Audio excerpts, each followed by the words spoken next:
Hello बच्चों, आज हम क्लास 7th की इंग्लिश यानी कॉम बुक का चैप्टर नंबर 1 3 क्वेश्चंस करने जा रहे हैं। बच्चों, ये जो वीडियो है ये इस चैप्टर का एक शॉर्ट समरी वीडियो है।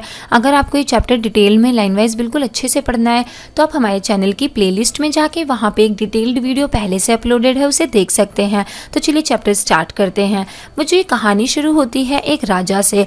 वो सोचता है कि लाइफ में वो कभी भी फेल नहीं होगा अगर उसे जिंदगी में इन 3 क्वेश्चंस का आंसर पता हो। वो 3 क्वेश्चंस में से पहला क्वेश्चन ये होता है कि राजा के लिए कौन सा समय सही है किसी भी काम को करने के लिए। किसी भी काम को करने के लिए कौन सा समय जो है वो सबसे परफेक्ट समय होता है, सबसे सही समय होता है। दूसरा क्वेश्चन होता है कि राजा को किसका कहना मानना चाहिए।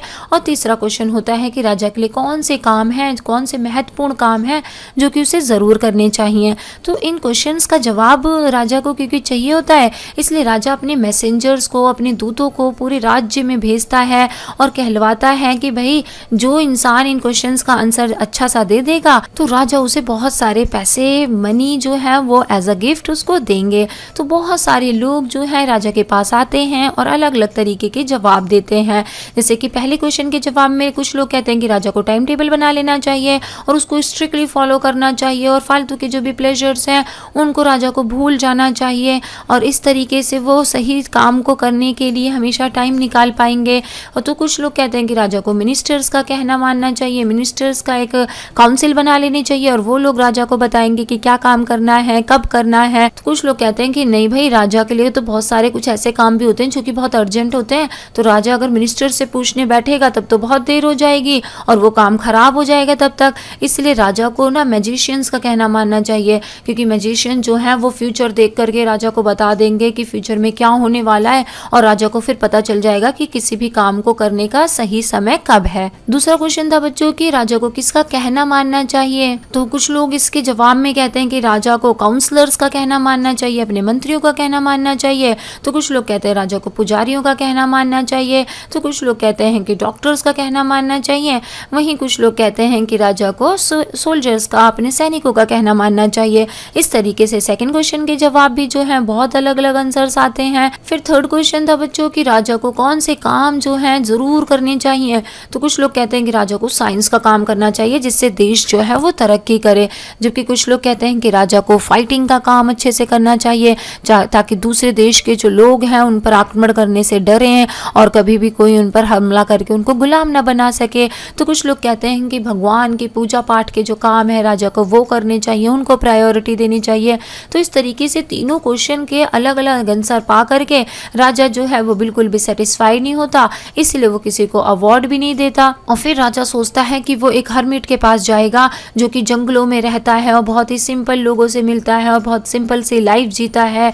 तो राजा बहुत ही ऑर्डिनरी से कपड़े पहन करके हर्मिट के हट के पास चला जाता है। जब वो वहाँ पे जाता है तो देखता है कि जो हर्मिट है वो वहाँ पे गड्ढा खोदने का काम कर रहा है।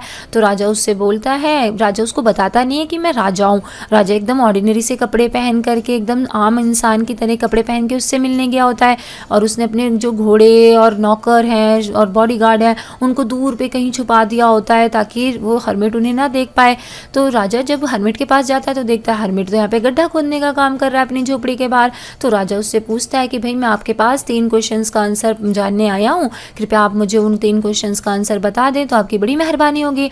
लेकिन हर्मिट जो है वो उनको ग्रीट करके सिर्फ अपना काम करता रहता है और वो उसकी बातों की तरफ बिल्कुल ध्यान नहीं देता। तो राजा देखता है कि ये भाई बूढ़ा इंसान है और गड्ढा खोद रहा है, तो राजा इससे कुदाली जो है वो ले लेता है और फिर अपना गड्ढा खोदने का काम करने लग जाता है। और जो हर्मिट होता है वो बगल में बैठ करके वो देख रहा होता है कि राजा गड्ढा खोद रहा है। फिर ऐसे करते करते शाम हो जाती है और राजा को बिल्कुल भी उस क्वेश्चन का आंसर जो है हर्मिट वो बिल्कुल नहीं देता। तो फिर राजा उससे बोलता है कि अब तो अंधेरा होने वाला है, प्लीज आप मुझे इन क्वेश्चन का आंसर दे दो ताकि मैं अपने घर जा सकूं, अपने घर पहुंच सकूं, और क्योंकि अब रात हो गई है। तो हर्मिट राजा से कहता है देखो कोई आ रहा है पीछे से। ऐसा सुन के जब राजा पीछे मुड़ करके देखता है तो एक दाढ़ी वाला आदमी राजा की तरफ दौड़े आ रहा है और उसने अपने पेट को हाथ से दबाया होता है और पेट में से उसके खूब सारा खून निकल रहा होता है और वो जैसे ही राजा के पास पहुंचता है वैसे ही वो बेहोश हो जाता है। तो भाई हर्मिट और राजा जो है वो दोनों मिल करके उस आदमी की मरहम पट्टी करने लग जाते हैं, उस पे रुमाल से बांधते हैं, फिर पानी से उसको धोते हैं और उसकी जब तक पट्टी करते रहते हैं जब तक कि उसका खून निकलना बंद नहीं हो जाता। और फिर उसको पानी पिलाते हैं और उसको हर्मिट की हट में ले जा करके लिटा देते हैं, क्योंकि अब रात हो चुकी होती है और राजा ने भी दिन भर खुदाई का काम किया होता है, तो राजा भी थक जाता है, तो राजा भी वहाँ सो जाता है। जब वो अगली सुबह उठता है तो वो दाढ़ी वाले आदमी से मिलता है। दाढ़ी वाला आदमी उसको बताता है कि मैं तुम्हारा दुश्मन हूँ और मैं, क्योंकि तुमने मेरे भाई को मार दिया था और हमारी सारी प्रॉपर्टी को छीन लिया था, इसलिए मैं यहाँ पे तुमसे बदला लेने के लिए आया था और मैं तुम्हें मारना चाहता था। लेकिन जब मैं वहाँ पे छुपा हुआ तुम्हारा इंतजार कर रहा था कि अभी तुम हरमिट की झोपड़ी से बाहर निकल के आओगे तो मैं तुम्हें मार दूंगा, लेकिन तुम क्योंकि वापस ही नहीं आए तो फिर मैं जहाँ छुपा हुआ था वहां से निकलने लग गया, तो तुम्हारे बॉडीगार्ड ने मुझे देख लिया और मुझे मार दिया और इस वजह से मुझे इतनी सारी चोटें लग गई थी और मैं तो मर ही जाता। लेकिन अगर आपने मेरी जान ना बचाई होती, मेरी मरहम पट्टी ना की होती, अब मैं जिंदगी भर आपका गुलाम रहूंगा और अपने बच्चों को, अपने बेटों को भी तुम्हारा गुलाम बनने के लिए कहूंगा, प्लीज मुझे माफ कर दो, मैं तो तुम्हें मारने आया था लेकिन तुमने मेरी जान बचा ली। ऐसा सुनकर के राजा बहुत ही खुश होता है, क्योंकि उसने तो एक दुश्मन को अपना दोस्त बना लिया था, वो भी बिना कुछ किए, बस थोड़ी सी मरहम पट्टी करके उसने एक दुश्मन को अपना दोस्त बना लिया था। ऐसा सुन के राजा बहुत ही खुश होता है और उसको प्रॉमिस करता है कि मैं तुम्हारे लिए अपने डॉक्टर्स भेजूंगा और वो तुम्हारा इलाज करेंगे और मैं तुम्हारी जो प्रॉपर्टी मैंने सीज करी है वो भी तुम्हें वापस कर दूंगा। इस तरीके से राजा उस इंसान से बात करके बाहर आता है झोपड़ी के, तो देखता है कि जो हरमिट है वो अभी भी झोपड़ी के बाहर, वहाँ पे जो गड्ढे उसने कल खोदे थे वहाँ पे वो बीज बो रहा था। तो राजा जाने से पहले आखिरी बार हरमिट से पूछता है कि क्या आप मुझे प्लीज मेरे क्वेश्चंस का आंसर देंगे। तो हरमिट कहता है कि मैं तो आपको पहले ही आंसर दे चुका हूँ, मतलब आपको तो आंसर पहले से ही पता चल गए हैं। तो राजा कहता है मुझे तो नहीं पता चला, आप ये क्या बात कर रहे हो, मुझे एक्सप्लेन करो। तो हरमिट उसको बताता है कि जब कल तुम यहाँ पर आए और तुमने देखा कि मैं इतना वीक हूँ तो तुमने मेरी हेल्प करना पहले प्रायोरिटी समझी और मेरी हेल्प करने लग गए।